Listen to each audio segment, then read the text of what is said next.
Sanjay ji, already आप कई खबरें आ रही हैं, विकी विद्या का जो वीडियो है उसको लेकर बहुत विवाद हो रहा है और आपका नाम आ रहा है हर जगह कि आप क्लेम कर रहे हैं कि वो आइडिया आपका, तो थोड़ा सा आपके बारे में बताइए, देन विल स्टार्ट क्वेश्चन। मेरा नाम संजय तिवारी है और 20 साल से मीडिया में काम कर रहे हैं हम लोग। न्यूज़ एजेंसी है, प्रोडक्शन हाउस है और अभी जस्ट 12 तारीख को एक फ़िल्म आई थी जिसका ट्रेलर रिलीज़ हुआ था, विकी विद्या का वो वाला वीडियो। 12 को ये ट्रेलर रिलीज़ हुआ, 13-14 को मैंने देखा, एहसास हुआ कि अरे ये स्टोरी कहीं ना कहीं मेरी कॉपी है। जो एक आइडिया है, कंसेप्ट है, उसका कॉपी दिखा मुझे। तो मैं शशांक जी से मिला, एडवोकेट है, और मैम से मिला और एक लीगल नोटिस भेजा हम लोगों ने कि जो आपकी फ़िल्म आ रही है ये हमारे आइडिया का सेम टू सेम कॉपी लग रहा है। तो ये नोटिस भेजा हमने 21 तारीख को, 21 सितंबर 2024 को। और वहाँ से हमें बालाजी से रिप्लाई आया, ये 21 तारीख को है, बालाजी से आया रिप्लाई। और सेम डेट को नायक एंड नायक जो टी सीरीज़ को हैंडल कर रहे हैं उनका रिप्लाई आया कि ये कॉपी नहीं, हमारा ओरिजिनल आइडिया है। बट हमको विश्वास था कि हमारा कहीं ना कहीं आइडिया है, तो हमने फिर स्टोरी की और फिर से उनको अप्रोच किया एज ए स्टोरी वाइज। तो 27 तारीख को उनको आया कि हमने ये स्टोरी हमने रजिस्टर की है। नायक एंड नायक की तरफ से आया, पूरा डिटेल आया उनका कि हमने ये स्टोरी हमारे राइटर यूसुफ अली खान और राज सांडीली जी जो हैं, और उन्होंने उथल पुथल नाम से 2015 27 अक्टूबर 2015 को रजिस्टर किया है। और हम उस पर फिल्म बना रहे हैं। पहले फिल्म का नाम उथल पुथल था। हम इसको, ये हमारा कंसेप्ट जो रजिस्टर था उन्होंने बोला, तो हम ये बताना चाह रहे हैं कि जो उनका रजिस्टर डेट है 27 अक्टूबर 2015, हमारा जो रजिस्टर डेट है वो है 28 अगस्त 2015, उनसे ठीक 2 महीने पहले। और इसी का मुझे लग रहा था कि कहीं ना कहीं से कॉपी हुई है, क्योंकि एक फ़िल्म के लिए आइडिया सबसे इम्पोर्टेंट होता है। एक आइडिया होता है, जो पूरी फिल्म बनती है, आसपास कहानियाँ बुन दी जाती है फिर कि 2 भाई, 4 भाई, 5 दोस्त, 10 दोस्त, लेकिन जो कंसेप्ट है जिससे पूरी फिल्म बनती है वो एक सिर्फ 2 लाइन की आइडिया होता है। और आइडिया बिल्कुल सेम था, 100% सेम था कि हस्बैंड वाइफ अपने फ्यूचर जो प्राइवेट मोमेंट कवर करते हैं और फिर उसकी डीवीडी बनाते हैं और गलती से वो डीवीडी मिसप्लेस हो जाती है। ये सेम आइडिया है और ये भी फिल्म जो बना रहे हैं सेम आइडिया है। बाकी कहानी को बड़ी करने के लिए 2 घंटे दिखाएंगे, आदमी बहुत से उसमें कॉमेडी सीक्वेंस डाल देता है और बहुत चीज़ें बढ़ा देता है उसको। तो हमें सिर्फ ये दिखाना है कि उन्होंने जो बोला है कि हमारी स्टोरी जो है 27 अक्टूबर 2015 को रजिस्टर्ड है, हम उनको ये बताना चाह रहे हैं कि जो हमारी स्टोरी है वो उससे ठीक 2 महीने पहले 28 अगस्त 2015 को रजिस्टर्ड है। अच्छा संजय जी, मैं आपसे समझना चाह रहा हूँ, क्या आपका राज शांडिल्य जैसे कोई डायरेक्ट इनडायरेक्ट रिलेशन है, मतलब कैसे स्टोरी उन तक पहुंची? देखिए, ऐसा होता है कि आदमी के पास जब कंसेप्ट आता है तो सबसे पहले यहाँ पे एक रूल है हमारे, पेटेंट, जैसे कोई भी आदमी टेक्नोलॉजी बनाता है पेटेंट करवाता है। हमारे बॉलीवुड में एक रूल है कि SWA, स्क्रीन राइटर एसोसिएशन, वहाँ पे जाकर रजिस्टर कर लेता है। तो जैसे ही आइडिया दिमाग में आया उससे कुछ दिन बाद हम जाके एसोसिएशन में गए और रजिस्टर करा लिया। ठीक है, एसोसिएशन में रजिस्टर कराने के बाद होता है कि फ़िल्म घर पे तो बनती नहीं है, फिल्म बनाने के मार्केट में जाना पड़ता है, लोगों से मिलना पड़ता है, राइटर को हायर करना पड़ता है, बहुत लोगों से, प्रोड्यूसर, राइटर, डायरेक्टर, बहुत एक टीम खड़ी करनी पड़ती है। तो एक बार एसोसिएशन में रजिस्टर हो जाता है, आदमी बिंदास जाता है, सब लोगों से मिलता है ताकि फ़िल्म बन सके। तो हमने ये 2 महीने पहले रजिस्टर किया उनसे। हम मार्केट में गए, राइटर और डायरेक्टर और प्रोड्यूसर सब आपस में बात की हम लोग, चलो अब फिल्म बनाई जाए हम लोग में। अभी उसमें घूमते फिरते कहाँ पहुँच गई, कैसे पहुँची, ये मैं बोल नहीं सकता, लेकिन हाँ, अगर राज सांडेली जी मेरी बात सुन रहे हैं तो शायद अपनी टीम को खंगालेंगे अगर वो। तो मैं 20 साल से इंडस्ट्री में हूँ, मेरे बहुत से लोग आज तीसरी में भी काम कर रहे हैं, बहुत से लोग मेरे यहाँ से निकल के राज सांडेली जी के पास भी है, उनकी टीम में भी काम कर रहे हैं। तो मैं ये नहीं बोला कि वो बच्चे लोग यहाँ से गए स्टोरी लेकर उनको दे दिया, मैं ऐसा नहीं बोलूँगा, परंतु कहीं ना कहीं पूछेंगे कैसे पहुँचा, नहीं पहुँचा, ये कोई मतलब ही नहीं है। मतलब ये कि हमने उनसे पहले रजिस्टर किया। अब ये घूमते फिरते हमने 10 लोगों को सुनाया, घूमते फिरते कैसे उनके पास पहुंची, उसका कोई मतलब नहीं है। हमारी स्टोरी हमसे पहले रजिस्टर्ड है हमारी।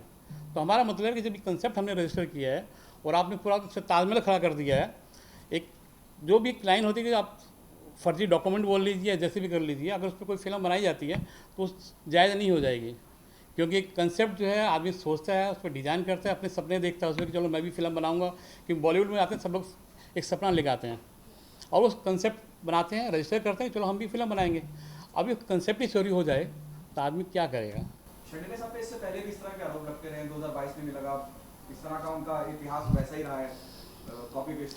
मैंने भी, चूँकि न्यूज़ में मैं भी हूँ इतने सालों से, तो मैंने भी राजीव संडेली जी का पूरा हिस्ट्री खंगाला है।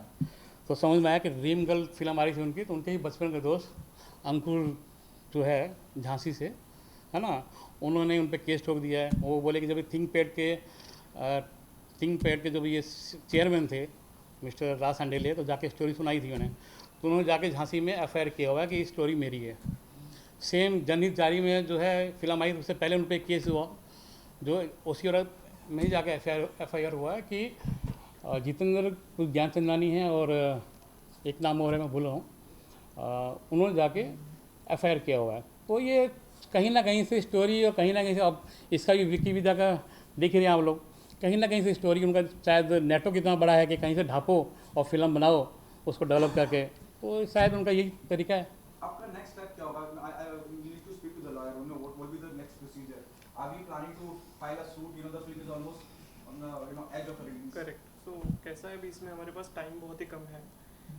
इसमें कोई डाउट नहीं है कि ये ओरिजिनल आइडिया संजय जी का है। It's registered also prior in time. In fact इन्होंने टाइटल भी रजिस्टर करके रखा है।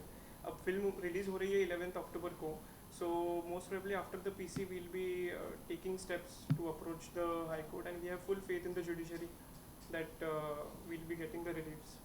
Sanjay ji, did you went to the writer association? उनका क्या कहना है? जी, जैसे ये समझ में आया कि ये कॉपी हो गया है, तो हम लोग गए राइटर एसोसिएशन में, लेकिन वहाँ प्रॉब्लम ये हो गई कि ये डिजिटल युग में भी आके वो लोग एकदम बहुत पुराने तरीके से बाबा आदम जमाना के हिसाब से काम कर रहे हैं वो लोग। गए हम लोग, उनको शिकायत दर्ज कराई कि देखिए ऐसा ऐसा हो गया है, तो वो बोले कि हम कुछ नहीं कर सकते अभी, हमारा एक प्रोसीजर, फिल्म रिलीज़ होगी, हम फिल्म देखेंगे, उसके बाद एक्शन लेंगे। तो मैं बोला सर ये तो ऐसे हो गया, पहले मर्डर होगा उसके बाद हम कार्रवाई करेंगे। ऐसे तो आज की डेट में काम पॉसिबल नहीं है, डिजिटल युग है, टाइम चेंज हो गया है। अगर आपको करना है कि आदमी, आप 65,000 के राइटर एसोसिएशन में 65,000 मेंबर है, हर आदमी अपना जाके वहाँ पे जो कंसेप्ट रजिस्टर कराता है, वो इतना स्लो काम करेंगे, इस तरीके से काम करेंगे तो बहुत प्रॉब्लम हो जाएगी। क्योंकि समाज में बहुत चतुर लोग बैठे हैं, ठीक है, कहीं से कंसेप्ट ढापते हैं, फिल्म बनाते हैं, 50 करोड़ 60 करोड़ की 200 करोड़ बिजनेस करेंगे, फिर जाकर अगर होता भी है फिल्म बनने के बाद तो एक 20-25 हज़ार का मुआवजा दे देंगे, जो कि राइटर एसोसिएशन की प्रोसेस है कि फिल्म रिलीज़ होगी, हम देखेंगे, कुछ होगा तो आपको 10-15 लाख 20 लाख दिला देंगे।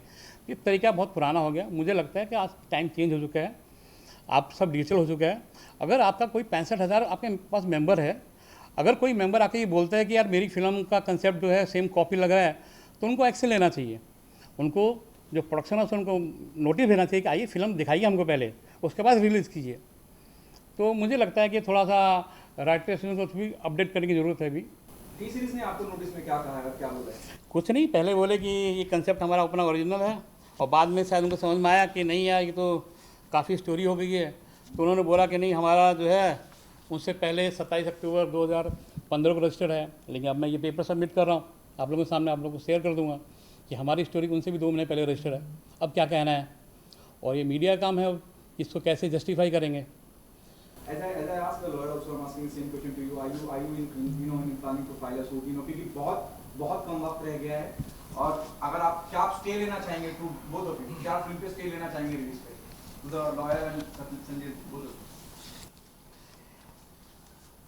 मेरे पास अब 2 ऑप्शन है। एक ऑप्शन है कि मैं ये प्रूफ कर चुका हूँ अभी डॉक्यूमेंट दिखा के मेरे पास 2 महीने पहले रजिस्टर्ड है, तो मेरे पास 2 ऑप्शन है। एक ऑप्शन है कि मैं सत्संग से हाई कोर्ट जाऊँ और स्टे लूँ, लेकिन ये समझ में आ रहा है कि 50-60 करोड़ फिल्म लगी, पैसे लगा चुके हैं वो लोग, है तो ये बिल्कुल फर्जी पेपर पे, लेकिन इसमें काफ़ी नुकसान होगा उनका भी। तो एक ऑप्शन मेरे पास ये है कि ठीक है देखते हैं क्या होता है, वो खुद रियलाइज़ करें, डॉक्यूमेंट दें, मीडिया इसको हैंडल करे, कैसे हैंडल करेगी, कैसे उनको समझाएगी भाई क्या है। दूसरा ऑप्शन है कि मैं अपनी ज़िंदगी में बिजी हो जाऊँ फिर से और अपनी फिल्म पे काम करूँ, और मीडिया में प्रूव कर चुका हूँ। तो अब दोनों ऑप्शन ओपन है मेरे पास, जो अभी 1-2 घंटे डिसीजन लेंगे हम क्या करें, हम फाइल शूट करें, फिल्म को रोकें। अगर हम देखें एज अ राइटर पर्सपेक्टिव से, तो ऐसा बहुत सारे केसेस होते हैं, अगर एक राइटर का पोजीशन निचले स्तर का रहे तो कहीं ना कहीं दब जाते हैं पास राइट और अथॉरिटी ज़्यादा है अकॉर्डिंग टू अनदर। बिल्कुल सही बात। मैं कहीं ना कहीं आपको एक्शन तो लेना ही चाहिए। बिल्कुल मैं भी यही बात सोच रहा हूँ, लेकिन क्या है कि हमारी इंडस्ट्री में कंसेप्ट को उठा के कॉपी कर लेते हैं बहुत इजली। मैं वही बोल रहा था कि राइटर एसोसिएशन बहुत पिछड़े तरीके से काम कर रहा है, बहुत स्लो काम कर रहा है। उनको थोड़ा अपडेट करना पड़ेगा, अपने आप को अपग्रेड करना पड़ेगा, क्योंकि राइटर लोगों के पास ना तो इतने पैसे होते हैं कि टी सीरीज और बालाजी से भिड़े, है ना। क्योंकि टी सीरीज बालाजी ना से अगर नोटिस देकर ना से धमकाते हैं ये लोग नोटिस में, बल्कि आप पे मानहानि का केस करने का भी डराने का तरीका अपना देगा, हम ये कर देंगे, हम वो कर देंगे। तो एक गरीब आदमी, एक राइटर आदमी जो झोला उठा के घूमता है, जो मुश्किल से 5 लाख 10 लाख या 20 लाख कमाता है, वो कहाँ से फाइट करने की सोचेगा। बेचारा चुप हो जाता है, ना तो उसकी मीडिया में सुनवाई होती है, ना कहीं और होती है। लेकिन मुझे लगता है as a screen writer association उनका काम है ये, क्योंकि 65,000 लोग रजिस्टर्ड मेंबर आपके पास, ये उनका काम है कि अपने राइटर्स के लिए फ़ाइट करें। अगर पॉलिसी चेंज होती है यार, अभी ज़माना चेंज हो चुका है, बिल्कुल भी डिजिटल ज़माना आ चुका है। आप कैसे इसको काम करेंगे आगे कि ये घटना हो, फिल्म रिलीज़ हो, उसके बाद एक्शन लें। आपको 1 महीने पहले एक्शन लें, जब जैसे किसी ने कंप्लेन किया आपको तभी एक्शन लेना चाहिए। एक गरीब आदमी कभी जाकर फाइट ना तो इनसे भिड़ेगा, ना बेचारा अपने लिए जाकर फाइट कर पाएगा कि वकील को 1 लाख 2 लाख 3 लाख पे कर सके। तो चीज़ें से दब जाती हैं। और जो चतुर लोग हैं, राज संडीलर टाइप के लोग, वो लोग यहाँ से कंसेप्ट ढापते हैं, उस पर कॉपी करते हैं, फिल्म बनाते हैं, 50 करोड़ 100 करोड़ बिजनेस करते हैं, जाके सेटलमेंट के बाद 10 लाख 15 लाख 20 लाख देकर सेटलमेंट कर देते हैं। ये समझना है, मीडिया को समझना है कि कैसे इस पर कंट्रोल किया जाए, प्रोड्यूसर को समझना है, राइटर एसोसिएशन को समझना है इस पर, और इस पर काम करने की ज़रूरत है। क्या आपको नहीं लगता है कि जावेद अख्तर ने जिस तरह से मैं रॉयल्टी की बात कर रहा हूँ या बहुत कुछ उन्होंने किया है आपके सामने, मैं खास लिरिक्स राइटर की बात कर रहा हूँ, मैं फिल्मी जो फिल्म लिखते हैं मैं उनके बारे में बात नहीं कर रहा हूँ। क्या आपको लगता है कि जावेद अख्तर जैसे किसी दिग्गज का या किसी बड़े राइटर का दखल होना बड़ा ज़रूरी है, जब मैं राइटर्स की हक की बात करता हूँ? बिल्कुल ज़रूरत है, बहुत ज़रूरत है। आज तो सलीम जावेद जी को शायद अब इतना काम नहीं कर रहे वो लोग एज ए राइटर। वैसे राइटर ही होने चाहिए जो अपना हक मांग ले, नहीं मिले तो छीन ले। क्योंकि एक राइटर कंसेप्ट लिखता है, अगर वही नहीं लिखेगा तो फिल्म क्या बनेगी। तो मुझे लगता है कि ऐसे राइटर्स से सामने आए, है ना, एसोसिएशन में ज्वाइन करें और उनको जितने भी बाकी लोग हैं उनको हक दिलाएं, क्योंकि ऐसे तो काम ही नहीं हो पाएगा। जिस तरह से काम चले सर काम नहीं हो पाएगा। ऐसे लोग कॉपी करते रहेंगे, कंसेप्ट आइडिया कॉपी करते रहेंगे, फिल्म बनाते रहेंगे और 5 लाख 10 लाख मुआवजे के रूप में देते रहेंगे। जो रियल आदमी जो कंसेप्ट सोच रहा है वो ऐसे जो कॉपी होते रहेंगे।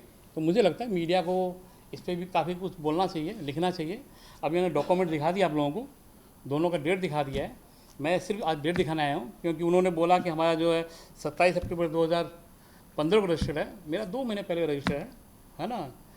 तो मैं ही बोलना चाहूँगा। जी मेरे 2 सवाल हैं। एक ऑफिशियली ये आइडिया आपने कंसीव किया, लेकिन ऑफिशियली आप या आपकी टीम से किसी ने कभी भी राज शांडिल या बालाजी हो या बाकी प्रोड्यूसर्स हो, किसी को ये कहानी पिच की थी कि नहीं?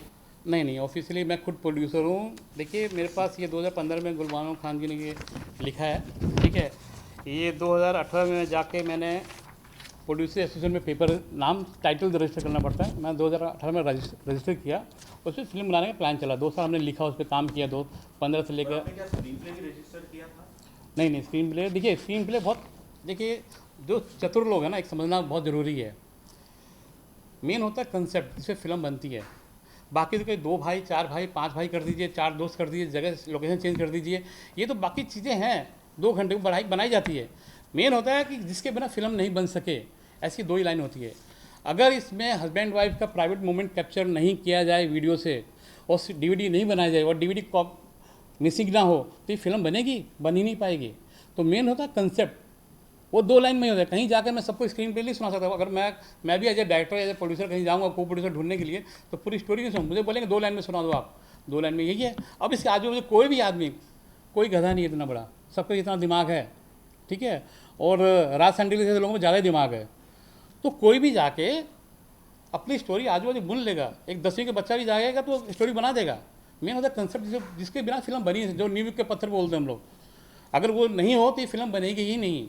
मैं यही बोलना चाह रहा हूँ। सर जैसे ऑब्वियसली जो समझ आ रहा है, बेसिकली आपके पास एक कॉन्सेप्ट नोट था, लॉग लाइन थी, और कुछ थोड़ा बहुत मुझे जानकारी है कि कॉपीराइट के लॉ के मामले में कि आइडिया पे कॉपीराइट नहीं होता है, एक्सप्रेशन ऑफ आइडिया जिसको हम स्क्रीन प्ले कहते हैं, उस पर आप कॉपीराइट क्लेम कर सकते हैं। तो देखिए, स्क्रीन पे तो मैं अभी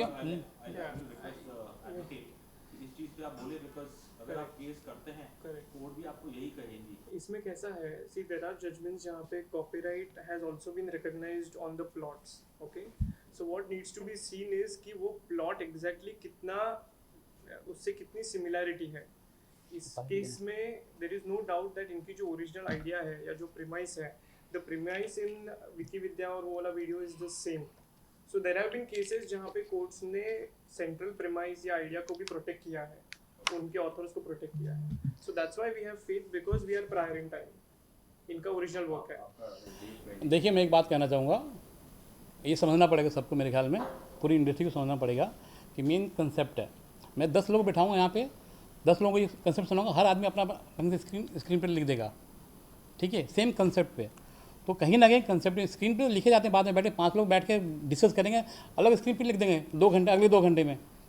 स्क्रीन प्ले इंपॉर्टेंट है हंसाने के लिए, पब्लिक को और अलग ढंग से एंजॉय कराने के, लेकिन जो मेन है वो कंसेप्ट होता है जिससे पूरी फिल्म टिकी होती है। ये समझना होगा सबको, चाहे वो राइटर हो, राइटर एसोसिएशन हो, डायरेक्टर हो, प्रोड्यूसर हो, सबको ये समझना होगा कि मेन कंसेप्ट है जिससे पूरी फिल्म टिकी हुई है। अगर कंसेप्ट रहेगा ही नहीं, फिल्म बनेगी नहीं। चाहे डायलॉग हो, चाहे स्क्रीन प्ले हो, सब लिखे जाते हैं बाद में बैठ के। मुझे तो कोई आइडिया दीजिए, मैं अभी 5 लोग बैठाऊंगा और अलग अलग कंसेप्ट, अलग अलग स्क्रीन प्ले हो जाएगा, क्या फिल्म चेंज हो जाएगी वो?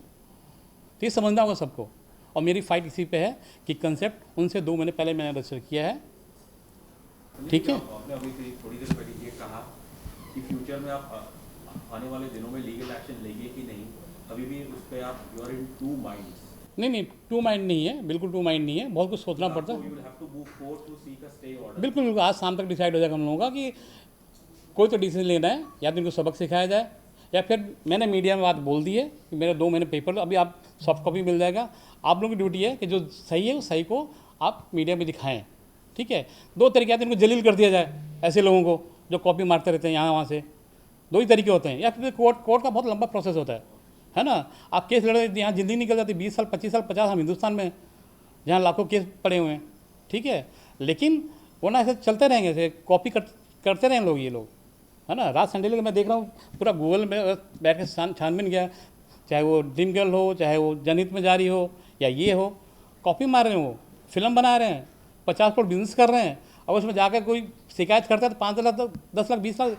स्क्रीन राइटर एसोसिएशन ने मुझे बोला है कि फिल्म देखेंगे, फिल्म रिलीज़ होने के बाद, उसके बाद अगर कॉपी लगा आपको, थोड़ा बहुत हमको लगा, हमारे अपने तरीके हैं, हमारी ज्यूरी है जो 1 महीने बाद, उसके 1 महीने बाद मीटिंग करेंगे हम लोग। अगर लगा तो हमको 15-20 लाख दिला देंगे, ठीक है। 15-20 लाख इंपॉर्टेंट है। ये आदमी कॉपी करे और 50 करोड़ बिजनेस करे, और एक मेन मकसद है कि ऐसे हाँ मुझे चोरी करते हैं, हाँ इनको रोकना बहुत इंपॉर्टेंट है। मुझे पैसे 5-10 लाख चाहिए, मैं दे दूँगा उनको यार। मैं अभी स्टेज पे बैठा हूँ कि 10 लाख 20 लाख चाहिए तो मैं उनको दे सकता हूँ। आए मेरे से 10-20 लाख ले जाए मेरे से, कोई प्रॉब्लम नहीं है। 20 साल से मैं काम कर रहा हूँ, न्यूज़ एजेंसी चला रहा हूँ, मैं न्यूज़ में हूँ, इसलिए ये बात लोगों तक पहुँच रही है। वरना अगर मेरी जगह मैं कोई गरीब आदमी होता या झोला डाल के निकला होता तो मेरी आवाज़ भी कहीं पहुँचती नहीं है, क्योंकि किसी की हिम्मत नहीं है टी सीरीज और बालाजी से फाइट कर ले अब वकाओ फिल्म से। मेरे ख्याल में सारे पॉइंट क्लियर है। हिसाब से है जो पिछले 2-3 साल में देखा जब ऐसे मैटर्स आए, और देयर वर 2 एग्जांपल्स, एक जुग जुग जियो, उसके ऊपर भी ये एलिगेशन लगा था, and then there was this reality show जो कंगना होस्ट कर रही थी, शायद लॉकअप करके। तो इन दोनों में एक बहुत बड़ा बिजार वर्डिक्ट आया था कि जो एक लीगल टर्म जिसका कोर्ट ने फेवर डिसीजन दिया in not in the favour of the writer, but जिसने चुराया उनके फेवर में डिसीजन लिया, ये कह के कुछ एक बैलेंस ऑफ पेमेंट करके वर्ड है। तो जिसका मैंने बाद में जब SWA के लॉयर से मैंने उनका अर्थ पूछा तो उन्होंने बताया कि कोर्ट का ये मानना था कि जिस कंपनी ने ज़्यादा पैसे ज़्यादा टाइम इन्वेस्ट किया है उसके हित में फेवर जाना चाहिए। तो ये जो प्रैक्टिस है जो अनफॉर्चुनेटली आई थिंक हो रही है, specially one big production involve, इस पे आप बीइंग अ वकील आप क्या कहना चाहेंगे? See, that practice might be there, but the fact remains that there have been instances जहाँ पे courts ने जिनकी original story है, जिनकी original idea है, उनको protect किया है. In fact, the court has gone. Example आप दे सकते हैं, if you recall? I will not recall at the moment, but there is a Bombay High Court judgment. Okay. Any which way, point is that in fact ऐसे cases में ये भी हुआ है that the court has said that you know the revenue needs to be shared or something, because the fact remains that the original idea was conceived by another author who was not belonging to the film. So there have been instances जहाँ पे जो original author है उनको protect किया है, and that's all we want. Having a screenplay, there is a possibility See, that the screenplay is you can- always, like Sanjay ji has mentioned, screenplay and script is always designed around the main story. If your main story is the same which has been copied, then of course there is no doubt that Sanjay ji is तो कहीं ना the. कहीं I think उस law को भी बदलना पड़ेगा. तो फिलहाल जो लॉ है वो ये कहता है कि आइडिया पे कॉपीराइट नहीं है, एक्सप्रेशन ऑफ आइडिया पे उस पे copyright. Correct. So that we can't do much, Yeah. but we can definitely try and protect जिनके original works है, that we can try. and देखिए यार, हार जीत लगी रहेगी. protect. Correct. इम्पॉर्टेंट है कि अगर आपको लगता है कि आपका आइडिया कॉपी हो रहा है तो उसके लिए आवाज़ उठाई जाए, फाइट किया जाए. हार जीत तो हिंदुस्तान में रूल बनते हैं, चेंज होते हैं. हम समाज में हैं, समाज में बहुत से बदलाव आते रहते हैं. अगर फाइट ही नहीं किया जाएगा तो ये बड़े बड़े लोग अपनी फिल्म बनाते रहेंगे और छोटे राइटर प्रोड्यूसर से मरते रहेंगे. बहुत सिंपल सी बात है. मैं एक ही लाइन में ख़त्म करूँगा ये बात कि हार जीत लगी रहेगी, आदमी को अपनी आवाज़ उठानी चाहिए. ठीक है, बाकी आप लोगों के सामने बोल दिया. अब आप लोग को जैसा लगता है ना, मीडिया में पेश किया जाए. Thank you.